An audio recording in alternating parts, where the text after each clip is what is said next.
जिससे कि अगला व्यक्ति, अमुक व्यक्ति सामने पर्चा पढ़ सके। माइक उठाइए।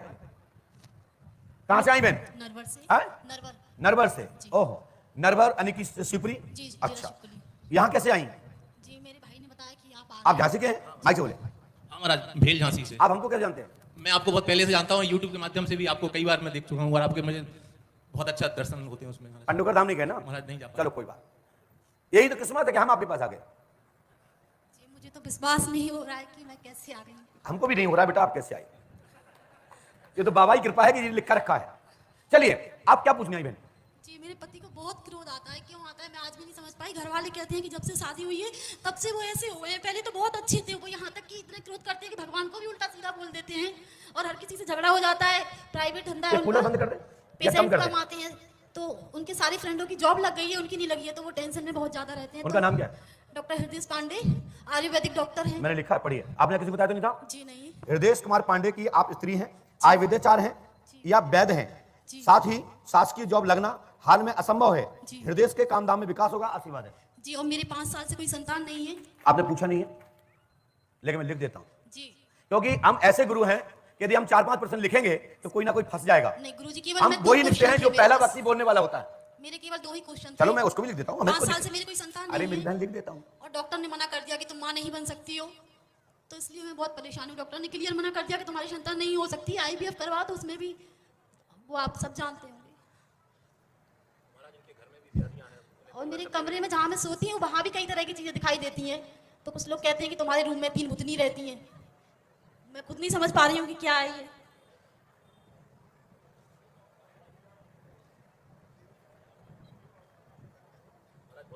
लीजिए मैंने आपके लिए पीछे लिख दिया है।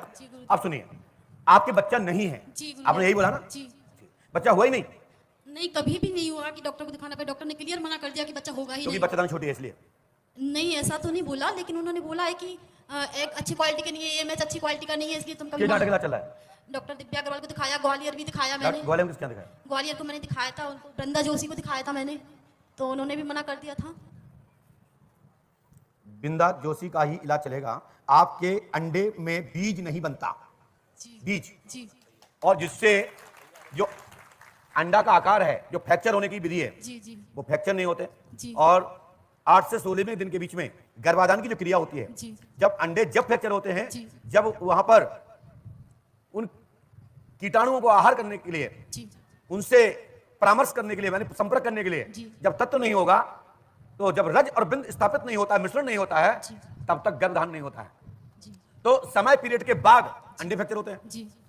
और जो क्रिया होती है, चक्र होता है, जी। वो चक्र से अधिक समय हो जाने के कारण से गर्भाधान नहीं होता है। और क्योंकि आपके बाएं ट्यूब में गांठ थी, जी जी, और वो गांठ को आपने ऑपरेशन कराया या दूरबीन से कुछ किया, या आपको किसी प्रकार से डाई के माध्यम से, डाई मान जानते हो जो गांव में बाइयां होती हैं, जो पेड़ के माध्यम से, लीपन के माध्यम से, अन्य पद्धति के माध्यम से जो ठीक करती हैं, उसके कारण से आपकी सूजन ठीक हो गई है और ट्यूब आपका खुल गया है। ठीक है, लेकिन जब पुत्र होगा और बिंदा जोशी का इलाज कीजिए, आशीर्वाद है। गुरुजी कितने समय में आराम पड़ जाएगा? घर वाले बहुत घबरा रहे हैं और बहुत उल्टा सीधा सुनने को भी मिलता है मुझे। चलिए अब इसके लिए बहन, मेरे पास मशीन नहीं है कि बटन दबाऊं सुबह आ जाए, लेकिन हाँ इसके लिए इतना जरूर कह देता हूं कि बेटा आप मां बनोगी, आपकी कूख हरी होगी, आपकी गोद में लाल मचलेगा, इतना मैं कह सकता हूं। बस उपचार लेना पड़ेगा, इलाज लेना पड़ेगा। मैं इलाज ले लूंगी। और ये चमत्कार का मतलब या भगवान कृपा ये नहीं है कि दवा ले लोगे तो भगवान कृपा नहीं है, नहीं। समय पे उपचार बता दें, विधि बता दें, तो उपचार यानी कि उपाय, इलाज भी भगवान का ही आशीर्वाद का दूसरा प्रसाद है। हम भी उपचार का समर्थन करते हैं, हम भी डॉक्टर का समर्थन करते हैं। डॉक्टर हमारा नहीं करते हैं क्योंकि वो ज्यादा पढ़े लिखे हैं, लेकिन हम सनातन से लंबे समय से, हमारे राम जी महाराज भी हनुमान जी का मान बढ़ाया और वैद्य जी का मान बढ़ाया और बोटी का मान बढ़ाया, तो हम लोग वेदों का मान बढ़ाते हैं, डॉक्टरों का मान बढ़ाते हैं, उनकी चिकित्सा को मानते हैं, क्योंकि हमारे यहां भी वेदों में अथर्ववेद के अंतर्गत औषध विद्या का, चिकित्सा का, अनेक प्रकार की चिकित्साओं का वर्णन है और हम लोग उसी के माध्यम से, हवन यज्ञ पूजन के माध्यम से भी उपचार करते हैं। शेष अब लौकिक में, वर्तमान के भौतिकवाद के युग में अनेक प्रकार की चिकित्सा आ गई है, उनको मानना चाहिए, हम समर्थन करते हैं। साथ ही इलाज लीजिए, पंडोकर सरकार का आशीर्वाद लीजिए, आपको दवा फलीभूत होगी, आशीर्वाद है। धंधा अच्छा चलने लगे महाराज, हनुमान जी कृपा करेंगे, क्योंकि धंधे से ही इलाज करवा चलिए पाएंगे। हनुमान जी चल जाइए, जो विधि लिखी है, उपाय लिखा है, वहां से कर लीजिए। पर्चा स्कीम चला गया, साफ दिख रहा है? दसवें बोलो पंडोखर सरकार की जय।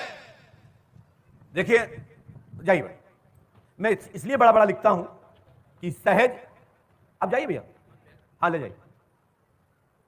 हम इसलिए बड़ा बड़ा लिखते हैं कि कम पढ़ा लिखा व्यक्ति पढ़ ले, चश्मा की जरूरत ना पड़े। और भी हम भी कम पढ़े लिखे हैं, तो हम पहली क्लास के विद्यार्थी हैं, प्राइमरी के हैं, तो बड़ा बड़ा लिखना ही पसंद आता है, क्योंकि हमें बड़ी ज्यादा लिखने का टाइम नहीं मिला उस जमाने में, नहीं तो पास ही हो जाते। तो हमें आज भी वही राइटिंग आती है हमको, छोटा बड़ी वाली। तो बड़ा बड़ा लिखता हूं कि शायद लोग पढ़ ले। गौड़िए पंडोखर सरकार की। फिर कहते हैं अपने पुलिस भाइयों से, पुलिस का कोई भी व्यक्ति किसी भी व्यक्ति को भेज सकता है, उन्हीं का पर्चा है। कोई भी पुलिस वाला आ जाए और कोई भी पुलिस वाले को भेज दें, या किसी भी व्यक्ति को भेज दें। ये आपने ऐसा पहली बार देख रहे होंगे, सुना तो बहुत होगा, क्योंकि शास्त्र पुराणों में ये चर्चा है। तो ये नहीं कह सकते कि हम पहले है ना, क्योंकि हमारे ऋषिगण पहले से 18 पुराण लिख गए, तुलसीदास जी महाराज रामचरितमानस लिख गए, सबके उत्तर सवाल उसमें है।